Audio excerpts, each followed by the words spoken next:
नमस्कार दोस्तों, मेरा नाम है प्रदीप चौहान। बात समझनी है तो पूरी सुननी होगी। दोस्तों, कहते हैं ना कि जब आपका वक्त अच्छा चल रहा हो तो हर पासा सही बैठता है, और जब आपका वक्त बुरा चल रहा हो तो ऊंट पे बैठे इंसान को भी कुत्ता काट जाता है। ऐसा ही कुछ मुझे फिलहाल असम के मुख्यमंत्री हिमंता बिस्वा शर्मा के बारे में लग रहा है, क्योंकि आजकल वो जो भी कोशिश करते हैं, जो भी कदम उठाते हैं या जो भी करने की कोशिश करते हैं, वो उल्टा पड़ रहा है। और यही चीज़ दिल्ली में आ जाओ तो मोदी शाह की जोड़ी को भी आजकल कांग्रेस को लेके कुछ भी कहें, दाव उल्टा पड़ जाता है। दरअसल आज कांग्रेस खेल गई, बीजेपी के साथ खेल गई, दो जगह खेल गई, दिल्ली में भी खेली और गुवाहाटी में भी खेली।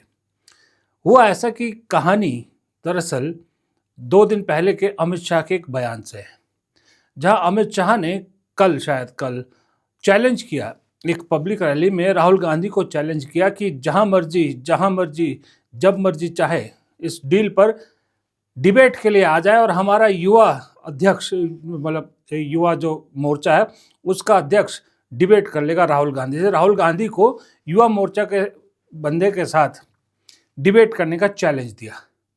आज कांग्रेस उस चैलेंज पर खेल गई।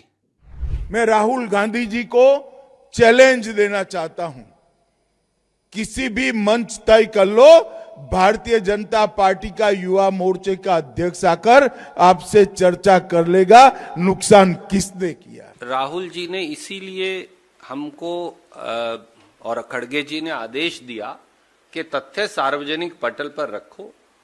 अगर अमित शाह जी चाहें, हम बीजेपी के कार्यालय में आपके समक्ष वो बहस को तैयार हैं। मैं आज चले जाता हूं, अभी आज कहें आज चले जाता हूं, कल कहें कल चल पड़ता हूं। अमित शाह जी की मर्जी है, उन्होंने मुझे निर्धारित कर दिया है, वो जिसको निर्धारित करेगी पार्टी वो जाने को तैयार है। तो अमित शाह जी तारीख और समय बता दें। रणदीप और जी, यहाँ आना चाहें तो हम यहाँ अच्छी चाय पिलाएंगे उनको, आपके साथ बैठाएंगे, तो यहाँ भी हम तैयार हैं। अब ये तो दिल्ली में खेल हुआ, एक खेल हुआ असम में। असम में आज कांग्रेस को सुबह झटका लगा। दरअसल झटका ये लगा कि जो पूर्व अध्यक्ष हैं कांग्रेस के, वहाँ के असम प्रदेश कांग्रेस कमेटी के पूर्व अध्यक्ष भूपेन बोरा ने इस्तीफा दे दिया। और कांग्रेस के सीनियर नेता हैं, कैंपेन कमेटी के चेयरमैन हैं, बहुत कुछ कांग्रेस ने इन पर दांव पे लगाया था। इन्होंने आज पार्टी से इस्तीफा दे दिया, और पार्टी से इस्तीफा देने के बाद असम में थोड़ा सा हलचल मच गई। मतलब कांग्रेस के अंदर तो काफ़ी तेज़ हलचल मची। लेकिन कांग्रेस ने पहले की गलतियों से सबक लेते हुए आज वो नहीं किया जो वो करती है। आज कांग्रेस तुरंत एक्शन में आई, और सबसे पहले गौरव गोगोई और जो प्रभारी एआईसीसी सचिव है भंवर जितेंद्र सिंह, वो दोनों बोरा के घर पहुंचे, बातचीत की, राहुल गांधी से बात कराई, सब कुछ हुआ, और अंततः बोरा ने अपना इस्तीफा वापस ले लिया। हमारा आंतरिक मामला और हमारा जो परिवार है, कांग्रेस परिवार है, वो एक हमारे परिवार के रूप में हम सब रहते हैं। कभी कोई मनमुटाव भी होता है, कोई डिफरेंस ऑफ ओपिनियन भी होती है, तो उसके ऊपर हम बैठ के चर्चा कर लेते हैं, सहमति बना लेते हैं। माननीय अध्यक्ष जी ने और अखिल भारतीय कांग्रेस कमेटी ने आपका इस्तीफा को नहीं अपनाया है, उनने मंजूर नहीं किया है। लीडरशिप ने माननीय पिनबोरा जी से लंबी चर्चा करी है। माननीय राहुल गांधी जी से अभी 15 मिनट आपकी बात हुई है, और हम सब कांग्रेस परिवार के लोग, जिसमें हमारे प्रदेश अध्यक्ष गौरव गोगोई जी हैं, हमारे सीएलपी लीडर देवव्रत जी साइकिया साहब हैं, हमारे बहुत ही वरिष्ठ सांसद प्रद्युत बोरदोलोई जी हैं, रिपुन बोरा जी हैं, और भी हमारे सभी नेतागण ने बैठकर, और ये अखिल भारतीय कांग्रेस कमेटी के सेक्रेटरी मनोज चौहान साहब भी हैं, हम सबों ने बैठकर हमारी परिवार की बात करी। हमारा आंतरिक मामला है, और जो भी कोई हमारे अंदर कोई बात थी, हमारे अंदर कोई चर्चा थी, वो हमने अपने परिवार के अंदर बैठ के उसको सुलझा ली है। अच्छा, ये खेल तो कांग्रेस के अंदर का था। मैं क्यों कह रहा हूं कि हिमंता बिस्वा शर्मा के साथ कांग्रेस खेल गई? दरअसल जब भूपेंद्र बोरा ने इस्तीफा दिया, उसके बाद अगर किसी शख्स की सबसे ज़्यादा बाँछें खिली तो वो थे हेमंत बिस्वा शर्मा। उन्होंने एक नैरेटिव गढ़ने की शुरुआत कर दी और उन्होंने मीडिया के सामने बड़ी बड़ी बातें करनी शुरू कर दी कि हिंदू नेता है, ऐसे पहले हिंदू नेता, आखिरी हिंदू नेता है कांग्रेस के अंदर जो उससे नहीं आते हैं, परिवारवाद से नहीं आते हैं, मुस्लिम अपीजमेंट के खिलाफ उन्होंने इस्तीफा दिया है, गौरव गोगोई के पाकिस्तान दौरे के खिलाफ इस्तीफा, ब्ला ब्ला ब्ला ब्ला करके हिंदू मुस्लिम एक तरह से कर रहे थे और ऐलान भी कर दिया कि मैं बोरा से मिलने जाऊंगा। He was the last Hindu leader in the Congress party without family background. Bhupen Bora was the last Hindu leader in Assam Congress whose father or mother did not occupy the post of MLA or minister. His resignation carried a symbolic message that in Congress, no one from the normal family can prosper. He has accused Congress for appeasement politics, appeasing particularly a MP from Dhubri. He also alleged that Gaurav Gogoi could not clarify his position on Pakistan visit. As such, I welcome the resignation. However, he has not contacted us for any joining program. However, tomorrow evening I will visit his house as courtesy. Are you ready to welcome him in BJP? We are. I told it to all of you 3 years back that we are ready to welcome Bhupen Bora. We are ready to give him a safe seat from BJP perspective. अब आप देखिए, हेमंत बिस्वा शर्मा चले थे कांग्रेस के बोरा को अपनी party में शामिल करने, लेकिन उससे पहले कांग्रेस ने स्थिति को संभालते हुए बोरा का इस्तीफा वापस दिलवा दिया। अब यहाँ खेल हो गया हेमंत बिस्वा शर्मा के साथ, क्योंकि हेमंत बिस्वा शर्मा अब मीडिया के सामने भी आ गए थे, जाने की भी बात कर गए, बड़े बड़े दावे कर गए, बड़ा बड़ा हिंदू मुस्लिम खेल गए, लेकिन कांग्रेस ने चीज़ों को संभाल लिया। अब असम में ये खेल हुआ तो दिल्ली में सुरजेवाला खेल गए। अब परेशानी शाह की है, मायूसी जो है वो हेमंत बिस्वा शर्मा को। शाह इसलिए परेशान है कि अब क्या है, आपने राहुल गांधी को छोटा दिखाने के लिए चैलेंज दिया और कहा हमारे युवा मोर्चा के अध्यक्ष आपसे डिबेट कर लेंगे, तो कांग्रेस की तरफ से सुरजेवाला, ये तो युवा मोर्चा के अध्यक्ष नहीं है, सचिव है, महासचिव कांग्रेस के सचिव है और प्रभारी है कर्नाटक के, इन्होंने चैलेंज स्वीकार कर लिया। और जिस तरह से सुरजेवाला ने कहा कि मैं बीजेपी के दफ्तर में भी जाने के लिए तैयार हूं, अब क्या जवाब देंगे शाह जी? अब क्या फिर से वही दोहराएंगे कि नहीं हमें तो राहुल गांधी ही चाहिए, जबकि राहुल गांधी चैलेंज कर रहे हैं प्रधानमंत्री मोदी को। राहुल गांधी आज नहीं, पिछले 5-7 साल से कई बार चैलेंज कर चुके हैं कि मोदी जी मुझसे डिबेट कर ले। हर टॉपिक पे वो कहते हैं मैं मोदी जी से डिबेट करने के लिए तैयार हूं, लेकिन कभी बीजेपी की तरफ से इसका रिस्पॉन्ड नहीं आता। एक बार शाह जी ने दिया तो कांग्रेस ने इस तरह से रिस्पॉन्ड कर दिया। तो परेशानी है कि अब कुछ तो जवाब देना ही पड़ेगा शाह को, मजबूर हो गए हैं। दूसरी तरफ हेमंत बिस्वा शर्मा की मायूसी ये है कि ये जो खेल करना चाह रहे थे ना, वो खेल धरे का धरा रह गया, यानी कांग्रेस में तोड़फोड़ का खेल। वो इसलिए करना चाह रहे थे हेमंत बिस्वा शर्मा ये सारा खेल, क्योंकि 18 तारीख से प्रियंका गांधी की एंट्री हो रही है असम में। जी हाँ, असम में प्रियंका गांधी की एंट्री हो रही है। फिलहाल प्रियंका गांधी 2 दिन के लिए असम दौरे पर जा रही हैं। ये आपकी स्क्रीन पर उनके असम दौरे का पूरा प्रोग्राम है। प्रियंका गांधी 18 और 19 फरवरी को वहाँ होंगी, लेकिन सोचिए प्रियंका गांधी 2 दिन के लिए वहाँ जा रही, लेकिन कोई पब्लिक रैली या कोई रोड शो नहीं कर रही।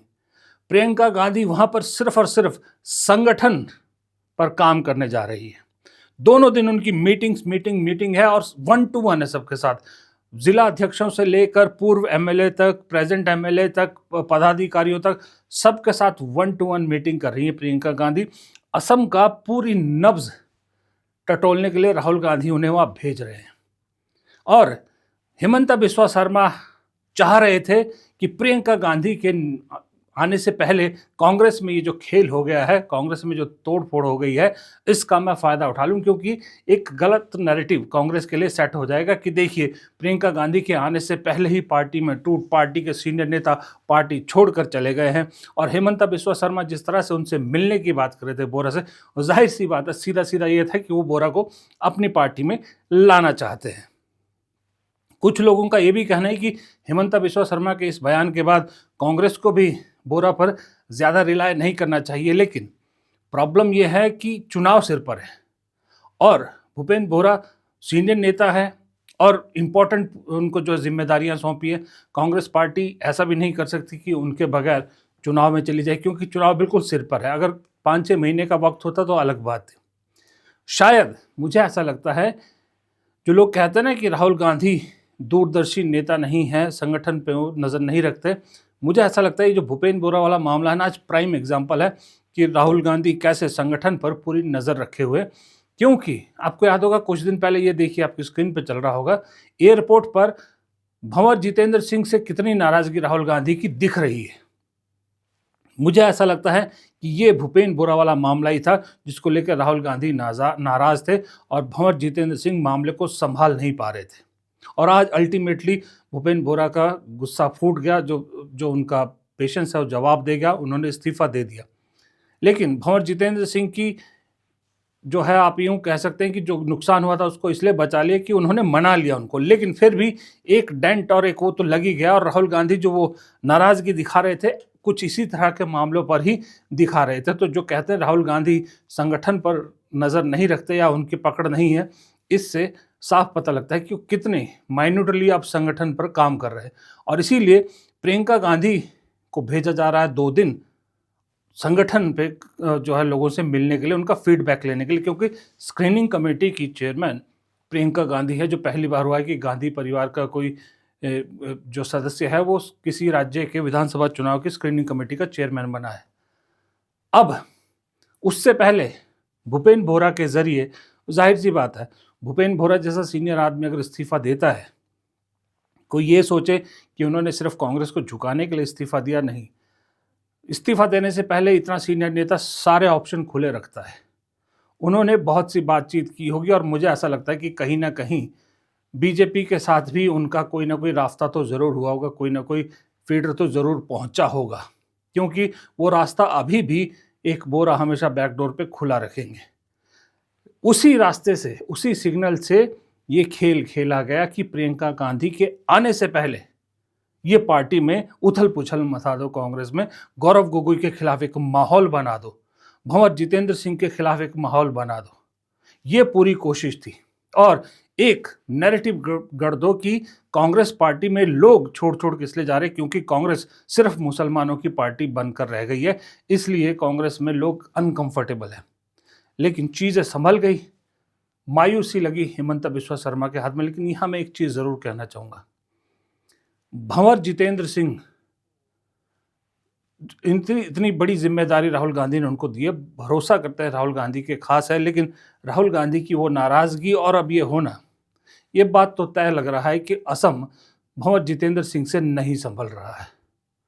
या तो पार्टी को को इंचार्ज कोई ढंग का उनके साथ देना पड़ेगा या कुछ और सोचना पड़ेगा। शायद राहुल गांधी भी ये समझ रहे हैं कि भंवर जितेंद्र सिंह को असम भेजकर गलती कर दी, इसीलिए एक स्ट्रांग टीम वहाँ पर उतारी है जिसमें प्रियंका गांधी, DK शिव कुमार, भूपेश बघेल जैसे चेहरे शामिल है। शायद इसीलिए कि भंवर जितेंद्र सिंह पर राहुल गांधी को भी अब भरोसा नहीं रहा है और ये खासम खास माने जाते हैं राहुल गांधी के। लेकिन असम, मैंने पहले भी कहा कि दूसरे राज्यों से अलग है राहुल गांधी के लिए, इनफैक्ट पूरे गांधी परिवार के लिए दूसरे राज्यों से बिल्कुल अलग है। यहाँ पर राहुल गांधी ने इस चुनाव को बहुत पर्सनली लिया है और अकेला शायद यही मुख्यमंत्री है बीजेपी का जिसके खिलाफ खुलकर राहुल गांधी ने भ्रष्टाचार के आरोप भी लगाए हैं और जेल में डालने की धमकी भी दी है। बाकी कभी आपने राहुल गांधी को मोदी के अलावा बीजेपी के किसी मुख्यमंत्री को निशाना बनाते हुए नहीं देखा होगा।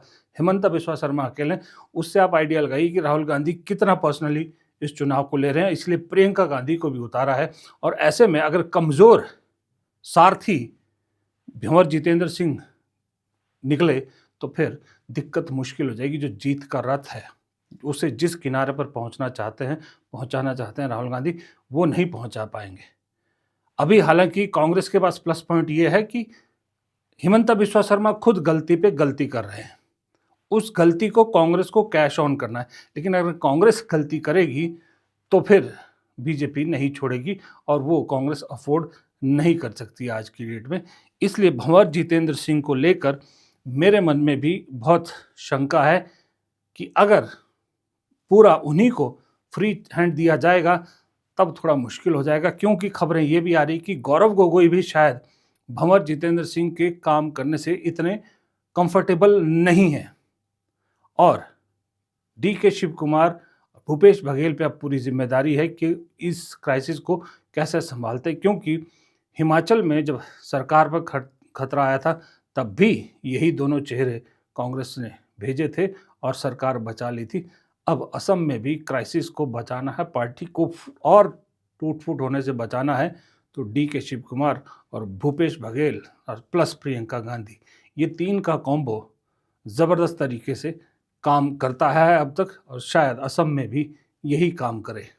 फिलहाल इस वीडियो में इतना ही। वीडियो पसंद आया तो लाइक कीजिएगा, शेयर कीजिएगा, कमेंट बॉक्स में अपनी राय देना मत भूलिएगा और चैनल को सब्सक्राइब ज़रूर कीजिएगा।